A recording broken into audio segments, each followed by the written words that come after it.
Hello viewers, I Susan Sahu, teacher in social studies. Welcome you all to class 6 civics chapter number 2. Second chapter it is diversity and discrimination and this is part 2 or last part of this chapter. So let us start. हम पहले पढ़ेंगे on being discriminated against. Last class में पढ़े थे कि difference क्या है, prejudice क्या है, स्टेरियोटाइप क्या है और इनइक्वालिटी क्या है, ये सब पढ़े थे। आज देखेंगे डिस्क्रिमिनेटेड अगेंस्ट कैसे कैसे डिस्क्रिमिनेशन होता है और कौन कौन सा प्रोफेशन में होता है, क्या कैटेगरी होता है उसका। Point number 1, people are engage in different kind of works like teaching, पढ़ाना, कारपेंट्री, लकड़ी का जो सब सामान बनाना, पोटेरी, मिट्टी से बना हुआ जो चीज़, वीविंग जो सिलवाना, फिशिंग मछली पकड़ना, फार्मिंग करना, ये सब अलग अलग ज़िंदगी का एक एक आर्ट होता है। अलग अलग लोगों का एक मनी इनकम करने के लिए या पैसा इनकम करने के लिए एक प्रोफेशन होता है उनका। नंबर 2 पॉइंट में certain kind of work are valued more than others. कोई कोई काम को ज़्यादा फोकस किया जाता है, ज़्यादा रेस्पेक्टेड काम बोला जाता है और कोई कोई काम को थोड़ा लो नज़रिया से, थोड़ा नीचे नज़रिए से देखा जाता है।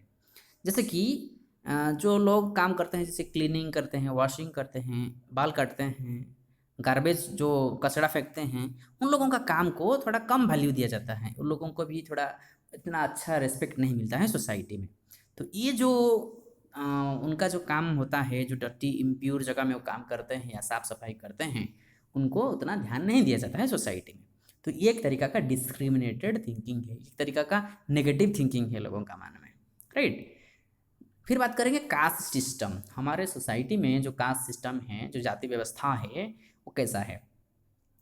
ये कास्ट सिस्टम जो है, जो कम्युनिटी है, जो ग्रुप्स हैं लोगों का, ये एक लैडर जैसा है। लैडर मतलब जैसे कि स्टेप्स है, स्टेयर्स। ये फर्स्ट है, सेकंड, थर्ड, फोर्थ, ऐसे करके high to low, low to high, ऐसे सोसाइटी में है और एक दूसरे को बड़ा या छोटा ऐसे फीलिंग में रखते हैं। जैसे कि those who plays themselves at the top of this ladder called themselves upper caste and saw them as superior। ये जो कास्ट का जो श्रेणी है, कास्ट का जो लैडर है, ये जो स्टेजेस हैं, जो सबसे ऊपर रहते हैं, वो खुद को फील करते हैं कि वो सुपेरियर है, ये अपर कास्ट है, तो हाई क्लास में है। सुपेरियर का मतलब ये होता है वो ज़्यादा हायर लेवल का लोग फील करते हैं। नेक्स्ट का जो है the group who are placed at the bottom, और जो ग्रुप ये लैडर का नीचे हैं, ये जो कैटेगरी का नीचे हैं, उनको ये फील किया जाता है कि, और उनको ये ऐसे बताया जाता है ये अनवर्दी हैं, अनटचेबल्स हैं, उनको छूना मना है, ऐसा फीलिंग्स लोगों के मन में रहता है। ये होता है सोसाइटी का एक सबसे बड़ा दुश्मन हम कह सकते हैं डेवलपमेंट का। सोसाइटी में ये फीलिंग्स जो है, ये लोगों का मन में जो रहता है, ये हमारा उन्नति जो है, हमारा डेवलपमेंट जो है, जो प्रोग्रेस है, वो नहीं हो पाता है। फिर बात करेंगे मीनिंग ऑफ दलित। दलित का शब्द का जो अर्थ क्या है। दलित एक ऐसा एक टर्म है जिसका मतलब लोअर कास्ट को बताया गया है और लोअर कास्ट लोगों को मीनिंग के लिए बताया गया है। ये उनको भी अनटचेबल्स बोला जाता है, अनटचेबल्स, उनको छूना मना है। और उसका जो लिटरेरी मीनिंग है, Dalit means those who have been broken, जिनको तोड़ दिया गया है, वो टूट गए हैं वो लोग। The word according to Dalit show how social prejudices and discrimination have broken the Dalit people। इसका मतलब ये है समाज में जो कास्ट सिस्टम है दलित लोगों को कैसे ट्रीटमेंट कर रहा है। Number 5, the government refers to this group as a schedule caste और SC। जो दलित लोगों को गवर्नमेंट ने क्या किया है, उनका जो कॉन्स्टिट्यूशन है, जो संविधान है, उसमें उनको एक स्पेशल कैटेगरी बताया गया है, शेड्यूल्ड कास्ट और SC शॉर्ट फॉर्म में, राइट। ये आप देख सकते हो एक क्लासरूम का सिचुएशन है जो कि डिस्क्रिमिनेशन किया जा रहा है। जो अच्छे बच्चे हैं, जो सुपेरियर बच्चे हैं, जो हायर कास्ट लोग बच्चे हैं, ये वो पूरा इकट्ठा होकर सामने बैठे हैं क्लासरूम का, और जो लोअर कास्ट का है, जो दलित का है, वो पीछे बैठे हैं। देखो ये दो जो हैं अलग बैठे हैं और पीछे बैठे हैं, उनको क्लासरूम में अलग करके बैठाया गया है। ये डिस्क्रिमिनेशन है, ये इनइक्वालिटी है, राइट। नेक्स्ट, ये भीमराव, जो डॉक्टर भीमराव अंबेडकर हैं, हमारे संविधान का जो फादर हम कहते हैं, father of our constitution, okay, वो ये कास्ट सिस्टम को समाज से हटाने के लिए बहुत कोशिश किए हैं और उसी कास्ट का लोगों को, जिनको जो लोअर कास्ट हैं, कुछ भी अपॉर्चुनिटी नहीं मिल रहा था, फैसिलिटी नहीं मिल रहा था सोसाइटी में, ये आंदोलन किए और हमारे जो संविधान बना, संविधान में लोअर कास्ट के लोगों को कैसे इक्वालिटी अपॉर्चुनिटी मिलेगा, इक्वल ट्रीटमेंट मिलेगा, इसके लिए वो बहुत सारे कोशिश किए हैं। अम्बेडकर जी, जो कि जिनको हम संविधान का फादर कहते हैं, वो दलित लोगों का लीडर जाने जाते हैं। अम्बेडकर ने द राइट वो फाइट किए थे, doctor Ambedkar for the right for Dalit community, बहुत कोशिश किए हैं दलित लोगों को डेवलप करने के लिए।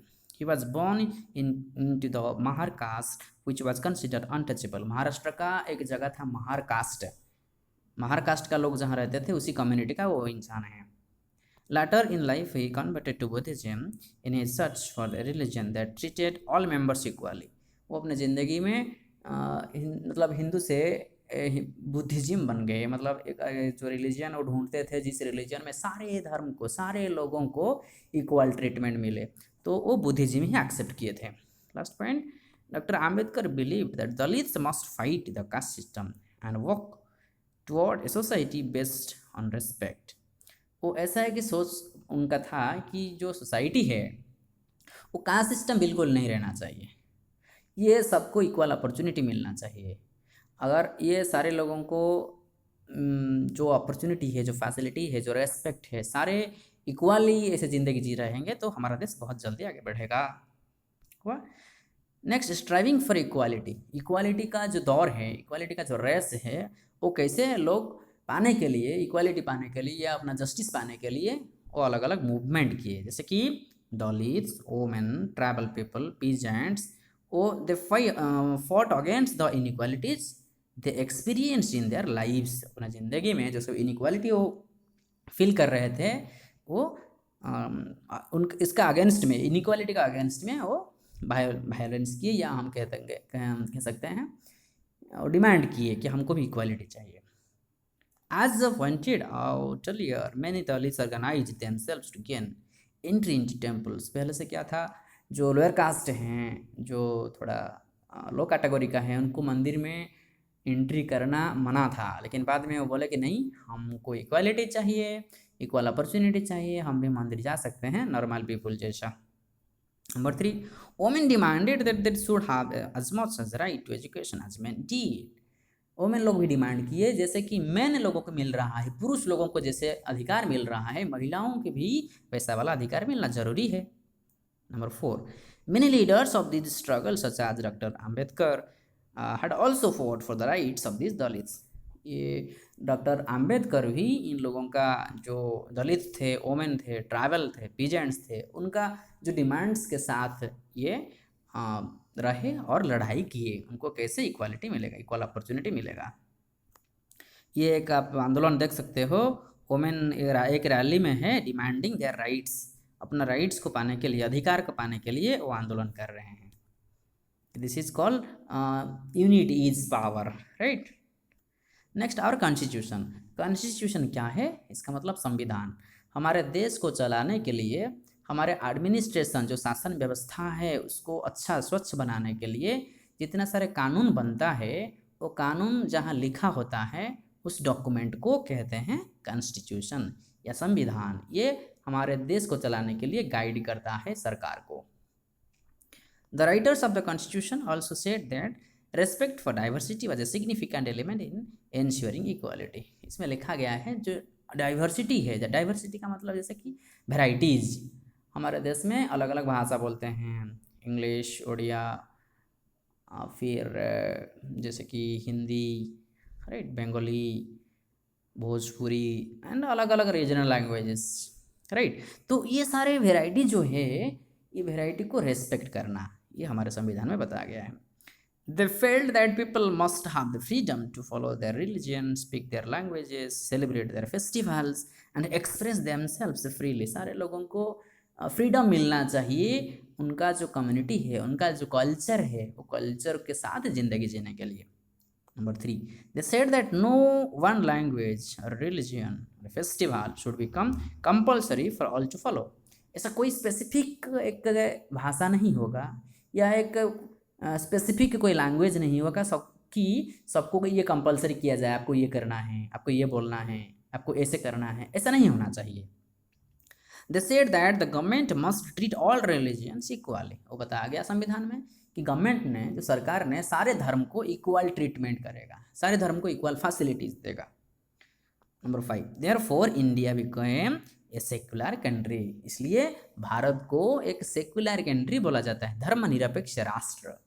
सारे धर्म को इक्वल ट्रीटमेंट मिल रहा है। This is our uniqueness of our constitution. ये कॉन्स्टिट्यूशन बनाने वाले का कुछ इमेजेस है, उसमें देखो picture, some of the members who wrote the constitution of India. ये बहुत पुराना फोटो है, आपकी किताब में भी है, आप देख सकते हो, right. So this is all about the chapter.